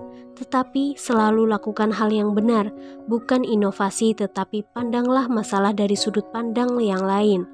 Mengartikulasikan nilai-nilai kita sebagai kata kerja akan memberi ide yang jelas. Kita mempunyai ide yang jelas tentang bagaimana kita harus bertindak di setiap situasi. Kita bisa saling menuntut tanggung jawab, kita bisa mengukurnya, atau bahkan membangun sistem imbalan di seputar kata-kata kerja itu. Memberitahu orang agar memiliki integritas tidaklah menjamin bahwa keputusan mereka akan selalu mengutamakan kepentingan pelanggan atau klien. Tetapi itu bisa dijamin jika kita memberitahu untuk selalu melakukan hal yang benar. Saya bertanya-tanya, apa yang telah ditulis oleh Samsung di dindingnya ketika mereka mengembangkan sistem potongan harga yang tidak bisa diklaim oleh orang yang tinggal di gedung apartemen yang sama. Lingkaran emas menawarkan penjelasan untuk sukses jangka panjang, tetapi melakukan hal untuk jangka panjang seringkali mewajibkan investasi atau biaya jangka pendek. Inilah sebabnya mengapa sangatlah penting berdisiplin untuk tetap berfokus pada mengapa dan setiap kepada nilai-nilai kita. Konsistensi apa? Segala sesuatu yang kita ucapkan dan lakukan harus membuktikan apa yang kita percayai. Mengapa hanyalah suatu kepercayaan atau keyakinan? Hanya itu, bagaimana adalah tindakan yang kita lakukan untuk mewujudkan kepercayaan itu? Apa adalah hasil dari tindakan itu? Segala sesuatu yang kita ucapkan dan lakukan, produk, jasa, pemasaran, relasi publik, budaya, dan siapa yang kita pekerjakan. Jika orang tidak membeli apa yang kita lakukan tetapi membeli mengapa apa kita melakukannya, maka semua hal ini harus konsisten. Dengan adanya konsistensi, orang akan melihat dan mendengar tanpa ragu sedikit pun apa yang kita percayai. Bagaimanapun kita hidup di dunia yang kasat mata, satu-satunya cara orang dapat mengetahui apa yang kita percayai adalah melalui apa yang kita ucapkan dan lakukan. Jika kita tidak konsisten di dalam hal yang kita ucapkan dan lakukan, maka tidak akan ada orang yang mengetahui apa yang kita percayai. Di tingkatan apalah autentitas terjadi? Autentitas adalah kata yang diumbar di dunia perusahaan dan politik. Semua orang bicara tentang pentingnya menjadi autentik. Kau harus autentik, kata para pakar. Semua data tentang kecenderungan menunjukkan bahwa orang lebih memilih berbisnis dengan merek-merek yang autentik. Orang memilih calon yang autentik, masalahnya instruksi itu sama sekali tidak bisa dilaksanakan. Menjadi autentik bukanlah syarat dari sukses, tetapi menjadi syarat dari sukses yang langgeng. Sekali lagi, ini kembali ke soal mengapa. Autentitas adalah ketika kita mengucapkan dan melakukan hal yang benar kita percayai. Tetapi jika kita tidak mengetahui mengapa organisasi atau produk itu ada dan hanya mengetahui apa yang kita lakukan, maka mustahil untuk mengetahui apakah hal yang kita ucapkan dan lakukan konsisten dengan mengapa kita. Tanpa mengapa, setiap upaya untuk menjadi autentik hampir selalu tidak autentik. Urutan yang benar. Setelah kita mempunyai kejelasan dari mengapa, berdisiplin dan bertanggung jawab untuk semua nilai dan prinsip penuntun, dan konsisten dalam semua yang kita ucapkan dan lakukan, maka langkah terakhir adalah penyusunnya di dalam urutan yang benar. Persis seperti contoh, Pemasaran Apple yang telah saya gunakan sebelum ini hanya dengan mengubah urutan informasi, dimulai dari mengapa, dampak dari pesan juga berubah. Apa memang penting? Mereka memberi bukti kasat mata dari mengapa, tetapi mengapa harus didahulukan. Mengapa menyediakan konteks bagi segala sesuatu yang lain, seperti yang akan kita lihat berulang-ulang di semua kasus dan contoh di dalam buku ini. Apakah itu dalam kepemimpinan, pembuatan keputusan, atau komunikasi? Memulai dengan mengapa akan memberi dampak yang sangat bermakna dan langgeng pada sebuah hasil. Memulai dengan mengapa akan menginspirasi orang untuk bertindak. Jika tidak tahu mengapa, kita tidak bisa tahu bagaimana. Rolling King, seorang pebisnis San Antonio, meneteskan gagasan untuk mengambil apa yang dilakukan oleh Pacific Southwest di California dan membawanya ke Texas untuk memulai sebuah maskapai penerbangan yang melakukan penerbangan jarak pendek antara Dallas, Houston, dan San Antonio. Dia baru saja mengalami perceraian yang panjang dan berantakan dan berpaling kepada seorang teman yang dia percayai untuk membantunya mewujudkan gagasannya. Temannya itu adalah pengacaranya yang peminum Will Turkey dan perokok berat, Herb Kelleher. Hampir dalam segala hal King dan Kelleher memiliki sifat yang saling bertentangan. King yang menyukai angka-angka adalah orang yang kasar dan kaku, sementara Kelleher jenaka dan mudah disukai orang. Pada awalnya, Kelleher menyebut ide King sebagai ide yang bodoh, tetapi di penghujung malam itu, King berhasil menginspirasi Kelleher dengan visinya, dan Kelleher setuju untuk mempertimbangkan kerjasama. Tetapi diperlukan 4 tahun sebelum Southwest Airlines akhirnya terbang dari Love-nya Dallas ke Houston. Southwest tidak menciptakan konsep penerbangan murah. Pacific Southwest Airlines lah yang melopori industri To Southwest, bahkan meniru namanya. Southwest tidak memiliki keunggulan sebagai penggerak pertama. Braniff International Airways, Texas International Airlines, dan Continental Airlines sudah melayani pasar penerbangan di Texas, dan tidak satupun dari mereka yang rela menyerahkan jatah pasarnya. Tetapi Southwest bukan dibangun untuk menjadi sebuah perusahaan penerbangan. Ia dibangun untuk memenangkan suatu isu perjuangan. Kebetulan saja mereka menggunakan perusahaan penerbangan untuk mewujudkannya. Di awal tahun 1970-an, hanya 15% pelaku perjalanan bepergian melalui udara. Dengan jumlah sebesar itu, pasar cukup kecil untuk membuat takut calon pesaing terhadap maskapai penerbangan besar. Tetapi Southwest tidak berminat untuk bersaing dengan siapa untuk 15% pelaku perjalanan itu. Southwest peduli pada 85% sisanya. Pada saat itu, jika kita bertanya siapa pesaing bagi Southwest, maka mereka akan menjawab, kami bersaing melawan mobil dan bus. Yang mereka maksud adalah, kami adalah juara bagi rakyat biasa. Itulah sebabnya mengapa mereka memulai maskapai penerbangan. Itulah perjuangan mereka, tujuan mereka, alasan dari keberadaan mereka. Bagaimana mereka membangun perusahaannya bukanlah strategi yang dikembangkan oleh konsultan manajemen yang mahal. Strategi mereka adalah kumpulan praktik terbaik yang telah mereka lihat pada perusahaan lainnya. Prinsip dan nilai penuntun mereka berasal dari mengapa mereka dan lebih merupakan akal sehat belaka. Asumsi yang keliru bahwa pembedaan diri bisa terjadi pada bagaimana dan apa yang kita lakukan. Menawarkan produk yang berkualitas dengan lebih banyak fitur atau layanan yang lebih baik atau harga yang lebih baik tidaklah akan menciptakan perbedaan atau keunggulan. Ini semua tidak menjamin sukses. Pembedaan diri terjadi pada mengapa dan bagaimana kita melakukannya. Southwest bukanlah maskapai penerbangan terbaik di dunia. Mereka juga bukan yang termurah. Rute mereka lebih sedikit dibandingkan pesaing mereka dan bahkan tidak terbang di luar benua Amerika. Apa yang mereka lakukan tidaklah selalu lebih baik secara bermakna, tetapi mengapa mereka melakukannya sangatlah jelas, dan segala sesuatu yang mereka lakukan membuktikannya. Ada banyak cara memotivasi orang untuk melakukan berbagai hal, tetapi kesetiaan datang dari kemampuan untuk menginspirasi orang. Hanya ketika mengapa itu sangat jelas, dan ketika orang mempercayai apa yang kita percayailah, telah kesetiaan yang sejati dapat tercipta. Manipulasi dan inspirasi serupa tapi tak sama. Manipulasi dan inspirasi, keduanya menggelitik otak limbik. Manipulasi dalam bentuk pesan-pesan aspirasional, rasa takut atau tekanan kelompok, semuanya mendorong kita untuk memutuskan salah satu cara dengan membujuk hasrat tidak rasional atau memainkan rasa takut kita. Tetapi ketika perasaan emosional itu berjalan lebih dalam daripada rasa tidak aman, ketidakpastian atau impianlah reaksi emosional akan menyelaraskan dengan cara kita memandang diri sendiri. Pada titik itulah perilaku beralih dari termotivasi ke terinspirasi.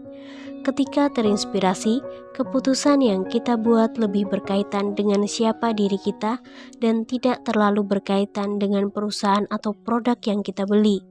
Ketika keputusan kita terasa benar, kita bersedia membayar harga tinggi untuk mengalami ketidakmudahan untuk produk atau jasa itu. Ini tidak ada hubungannya dengan harga atau kualitas. Harga, kualitas, fitur, dan layanan memang penting, tetapi mereka telah menjadi biaya untuk masuk ke dalam bisnis dewasa ini. Perasaan limbik yang naluriah itulah yang menciptakan kesetiaan. Kesetiaan itulah yang memberi keunggulan besar pada Apple atau Harley Davidson atau Southwest Airlines atau Martin Luther King atau semua pemimpin besar lain yang bisa mendapatkan pengikut. Tanpa basis pengikut setiap yang kuat akan semakin besar tekanan untuk memanipulasi, untuk bersaing atau membedakan diri berdasarkan harga, kualitas, layanan maupun fitur. Kesetiaan suatu nilai emosional yang sejati ada di otak pembeli, bukan penjual. Akan sulit mengatakan kepada seseorang bahwa produk atau jasa kita penting sebagai hidup mereka berdasarkan faktor rasional eksternal yang telah kita anggap berharga. Tetapi jika mengapa kita sesuai dengan mengapa mereka, maka mereka akan melihat produk dan jasa kita sebagai cara yang kasat mata untuk membuktikan nilai yang mereka percayai. Ketika mengapa, bagaimana, dan apa seimbang, autentitas akan tercapai dan membeli merasa puas. Ketika ketiga hal itu tidak seimbang, muncul stres atau ketidakpastian. Jika itu terjadi, keputusan yang kita ambil juga tidak akan seimbang. Tanpa mengapa, pembeli akan mudah termotivasi oleh pesan-pesan aspirasional atau pesan yang memunculkan rasa takut yang manipulatif. Di titik itu, pembelilah yang berisiko berakhir sebagai pembeli yang tidak autentik. Jika mereka membeli sesuatu yang tidak mewadahi rasa mengapa mereka sendiri, maka orang di sekitarnya tidak mempunyai bukti untuk membuat gambaran yang jelas atas siapa diri mereka yang sebenarnya. Melakukan bisnis seperti berkencan. Saya ingin memperkenalkan Anda dengan teman hayalan kita, Brad. Malam ini Brad akan pergi berkencan. Ini adalah kencan pertama dan dia sangat bersemangat. Menurutnya, perempuan yang akan ditemuinya sangat cantik dan memiliki prospek yang bagus. Brad duduk untuk makan malam bersamanya dan dia mulai berbicara. Cara kita berkomunikasi dan berperilaku adalah perkara biologi. Artinya, kita bisa membuat perbandingan di antara hal yang kita lakukan di kehidupan sosial dan hal yang kita lakukan di kehidupan profesional. Namun, orangnya adalah orang. Untuk belajar menerapkan mengapa ke dalam sisi situasi bisnis, kita tidak perlu melihat lebih jauh dari cara kita bertindak saat berkencan. Karena pada kenyataannya tidak ada perbedaan di antara penjualan dan kencan. Dalam kedua situasi ini, kita duduk berhadapan dengan seseorang di seberang meja dan berharap bisa mengatakan hal yang cukup baik untuk mendapatkan kesepakatan. Tentu saja kita selalu bisa memilih satu atau dua manipulasi. Makan malam di restoran mewah, secara samar menceritakan apa yang kita miliki atau siapa yang kita kenal. Tergantung pada seberapa inginnya kita mendapatkan kesepakatan, kita bisa menceritakan apa saja yang ingin mereka dengar kepada mereka. Janjikan dunia kepada mereka, maka kemungkinan besar kita akan mendapatkan kesepakatan dari mereka. 1 kali atau mungkin 2 kali, tetapi dengan berjalannya waktu akan semakin mahal untuk memelihara apapun jenis manipulasi yang kita pilih. Ini bukanlah cara untuk membangun relasi kepercayaan. Di dalam bisnis, seperti kencan yang buruk, banyak perusahaan yang berusaha keras membuktikan nilai mereka tanpa mengatakan mengapa mereka ada. Tetapi sebelum orang bisa menganggap kita menarik, kita harus berbuat lebih banyak daripada sekedar menunjukkan resume kita. Namun, itulah yang persisnya dilakukan oleh kebanyakan perusahaan. Mereka mengemukakan daftar panjang pengalamannya. Apa yang telah mereka lakukan, siapa yang mereka kenal, semuanya dengan anggapan bahwa kita akan tertarik dan akan meninggalkan segalanya untuk berbisnis dengan mereka. Anda tahu apa yang paling saya sukai dari perusahaan kami? Setiap orang yang berada di perusahaan kami setiap hari berangkat kerja untuk melakukan sesuatu yang kami sukai. Kami senang menginspirasi orang untuk melakukan hal yang menginspirasi mereka. Itulah hal yang paling indah di dunia. Malah sebenarnya, bagian yang paling menyenangkan adalah mencari segala macam cara untuk melakukannya. Ini sungguh menakjubkan. Bagian yang terbaik adalah ini semua juga bagus untuk bisnis. Kami lumayan sukses. Kami mempunyai kantor yang bagus. Sesekali Anda bisa mampir dan melihatnya. Kami bekerja dengan beberapa perusahaan terbesar. Saya yakin Anda pernah melihat iklan kami. Sebenarnya kami cukup sukses. Sekarang, seberapa yakinnya Anda bahwa tawaran yang kedua ini lebih baik dari tawaran yang pertama? 3 derajat kepastian. Ketika kita hanya bisa menyediakan dasar rasional bagi suatu keputusan, ketika kita hanya bisa menunjuk kepada unsur-unsur kasat mata atau pengukuran rasional, maka tingkat kepercayaan diri tertinggi yang bisa kita berikan adalah, saya pikir inilah keputusan yang benar. Secara biologis, ini akurat karena kita sedang mengaktifkan neokorteks, bagian berpikir dari otak. Ditingkatkan neokorteks, kita bisa memverbalkan pikiran kita. Inilah yang terjadi ketika kita menghabiskan seluruh waktu untuk menyaring pro dan kontra, mendengarkan semua perbedaan di antara televisi plasma dan LCD, Dell versus HP. Ketika kita membuat keputusan naluriah, tingkat kepercayaan diri tertinggi yang bisa kita tawarkan adalah keputusan ini rasanya benar. Bahkan jika seakan-akan bertentangan dengan semua fakta dan angka, sekali lagi, secara biologi, ini akurat. Karena keputusan naluriah terjadi di bagian otak yang mengendalikan emosi, bukan bahasa. Tanyalah rahasia dari semua wirausahawan dan pemimpin yang sukses. Maka mereka akan mengatakan satu hal yang sama. Saya mempercayai naluri saya. Di saat ketika ada yang tidak beres, mereka akan berkata kepada kita, saya telah mendengarkan apa yang orang lain katakan. Meskipun itu rasanya tidak benar, seharusnya saya mempercayai naluri saya. Ini adalah strategi yang baik, hanya saja tidak bisa dibenarkan. Keputusan naluriah hanya bisa dibuat oleh satu orang saja. Ini adalah strategi yang sangat bagus bagi perorangan atau organisasi kecil, tetapi apa yang terjadi ketika untuk sukses diperlukan lebih banyak orang yang bisa membuat keputusan yang terasa benar? Mantan mitra bisnis saya, misalnya, akan kesal ketika saya menolak suatu bisnis. Saya mengatakan kepadanya bahwa calon klien itu rasanya tidak benar. Itu membuatnya frustasi, karena uang klien itu sama baiknya dengan uang semua orang. Dia tidak bisa mengerti alasan dari keputusan saya dan lebih parah lagi, saya tidak bisa menjelaskannya. Itu hanyalah perasaan yang saya miliki. Sebaliknya, sekarang ini saya bisa dengan mudah menjelaskan mengapa saya berada di dalam bisnis ini. Untuk menginspirasi orang agar melakukan hal yang menginspirasi mereka.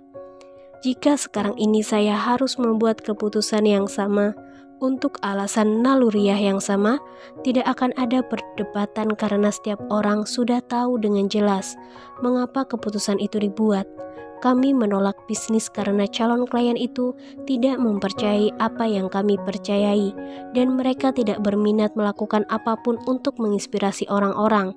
Dengan pemahaman yang jelas tentang mengapa, perdebatan tentang apakah kami harus menerima calon klien yang tidak cocok dapat berubah menjadi diskusi tentang apakah ketidakseimbangan yang akan terjadi akan pantas dijalani untuk mendapatkan keuntungan jangka pendek yang bisa diberikan klien itu kepada kami.